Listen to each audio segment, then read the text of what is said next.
Hello, I'm Will Turner. For the last 2 weeks, I've been running around like a lunatic after a Christmas and New Year so alcoholically charged that my liver phased out of my body and donated itself to a transplant ward. I decided to begin a rigorous program of exercise that would, in all hope, kill me. Despite my best wishes, it did not.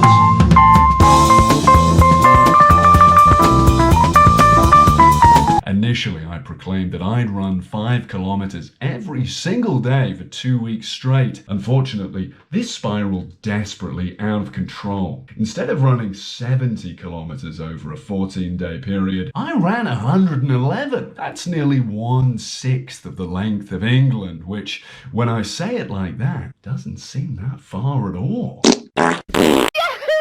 It would take me 12 weeks to run down the length of England, and that just doesn't seem like a productive use of my time when I could just get a train. It would only take about 5 hours, and I could probably buy a sandwich on board and listen to a baby cry. In summary, running for me proved more addictive than Ambien or refined sugar or NBC's hit sitcom, Frasier. The results of my 14-day running bender on my weight, physique, and mental health proved startling, to say the least. In the first week of this distressing program of exercise, I ran 50 kilometers by running 5 to 15k every single day. In the second week, I tried to take it easy, but instead, on day 11, ran a half marathon. I don't know why. I think I was bored, and I'd eaten a lot of cheese the night before. I finished in 1 hour 38 minutes because I kept getting distracted by how windy it was, and also my feet were literally bleeding due to the stiffness of my brand new trainers. It was my presumption that I'd be tremendously hungry afterwards. However, I ate a bowl of porridge and nearly threw up. This brings me on to the first 2 key learnings that this vile program of exercise taught me. Key learning 1. It was supremely difficult to fuel this much exercise. For context, I'm a vegetarian. I don't eat meat because when I was 7 years old, a cow punched me in the face and called me a gaylord. I bring this up not to extend a line of social credit, but rather because my diet of whole foods like legumes and vegetables was not substantial enough to replace the simply mind-boggling number of calories I was burning. And that's nobody's fault. My tummy just isn't big enough. Using Strava's inbuilt calorie estimation function, I tabulated and roughly approximated the amount of energy I consumed during this horrendous program of exercise. Over a distance of 111 kilometers, I burned 9,000 calories. Now, 1 kilogram of fat contains nearly 7,700 calories. And that explains one mildly concerning result. My final weigh-in. Out of sheer interest, I measured myself at the beginning and the end of the 2 weeks. I weighed a little over 10 stone 5 at the start. That's about 65 kilograms. By the last day, I clocked in at 10 stone, about 63.5 kilograms. That's 5 pounds, or 1.5 kilograms, lost in 2 weeks. Here's a picture of my body from a few days ago when I finished the challenge. I look like a Bond girl. Evidently, the only way for me to sustain this kind of mileage is by eating so many rich, fatty foods that I get gout. But I don't want gout. As aforementioned, I subsist on a diet largely derived from oats, legumes, and rice, like I'm a cross between a Welsh, Italian, and Japanese peasant from the 12th century. Here's what a typical day of eating looks like for me. Breakfast, porridge with fruit and nuts. Lunch, eggs, rice, and a vegetable of some sort. Dinner, rice again with some kind of mixture with lentils and chickpeas. Tasty. However, as this perilous program of exercise continued, I found my appetite growing more and more monstrous until I became indistinguishable from a wild dog or the average American schoolchild.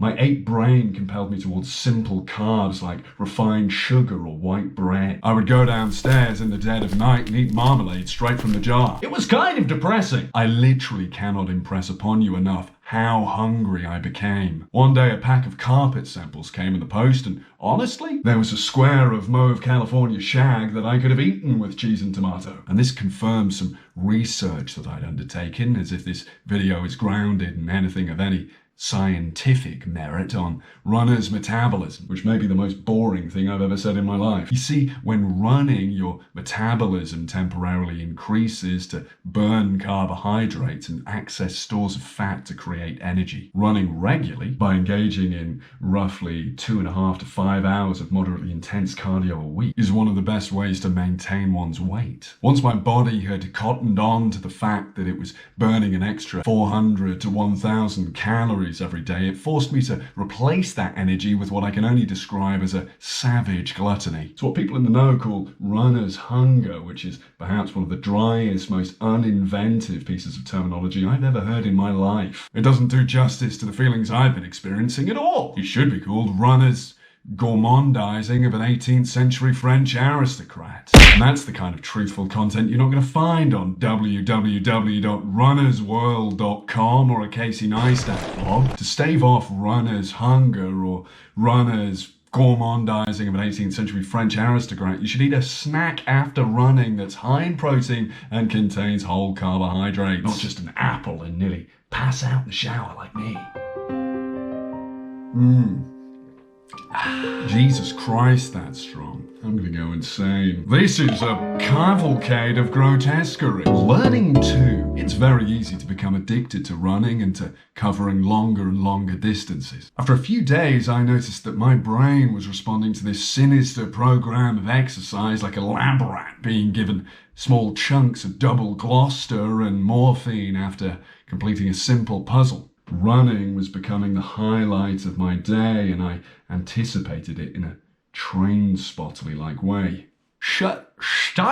Studies have shown a clear link between consistent running and decreases in stress and depression. It makes sense. On the way back from most of my runs, I boasted the equivalent of an emotional erection. I literally couldn't stop smiling. I was leering at passers-by with the rigid, unsettling mania of a pervert. But there was a problem. Pretty consistently, an hour or two after running, I experienced what I can only liken to whiplash, an extreme come down. If there's such a thing as a runner's high, you better believe it's tailgated by a runner's low, wearing a baseball cap and riding a skateboard, probably shouting something like radical or totally tubular, dude. As an aside, I think 90s kids were pretty confused. Skateboarding isn't radical at all. Otherwise, the Islamic State's uniform would be a pair of baggy cargo shorts and a Linkin Park t-shirt. And a copy of Tony Hawk's Downhill Jam would be kept on a higher shelf than the Quran. But it turns out that addiction isn't quite the right word to describe runners who exercise to excess. It's a dependency. There's a slight discrepancy between the seeming synonyms addiction and dependency. Addictions chase rewards like gambling, whereas dependencies are structured around the avoidance of negative feelings. Gambling addicts persist for the high of winning. Exercise dependents persist to stave off the guilt of not going for a run or going to the gym. Jesus Christ. It turns out literally nothing anyone does is good for them. Next, you'll be telling me I can be addicted to Benzedrine. Oh my God. I feel like we're nosediving into a ground zero of morbidity here, so I'll say this. At no point over the last 2 weeks did I finish any distance not feeling like God. And that might be blasphemy, but I'm willing to take that risk. This ferocious program of exercise has proved so rewarding that I've just continued with it. It's been 3 weeks. Last night, I did a 10-kilometer run in -4-degree temperatures, and by the end of it, I felt like that scene from Scooby-Doo 2 Monsters Unleashed, where the monsters are indeed unleashed. And I see that as a good thing. As an aside, I never thought I'd see an 8-foot-tall Scooby-Doo wearing a fake afro and teal paisley jumpsuit dance to Thank You by Sly and the Family Stone, and now I have. I'm not afraid of death. On the topic of music, here's learning 3. Listen to great music that you love while you run, and Don't listen to great music that you love while you run. I wrap this in the garb of my third learning because for me and many others, running is a deeply therapeutic act. Sometimes running is the only time I can be alone with myself, and turning off the music helps me process difficult relationships, my mental health, and an 8-foot-tall Scooby-Doo wearing a fake afro and teal paisley jumpsuit dancing to Thank You by Sly and the Family Stone. And other times I just want to run 5 kilometers listening to Jurassic 5.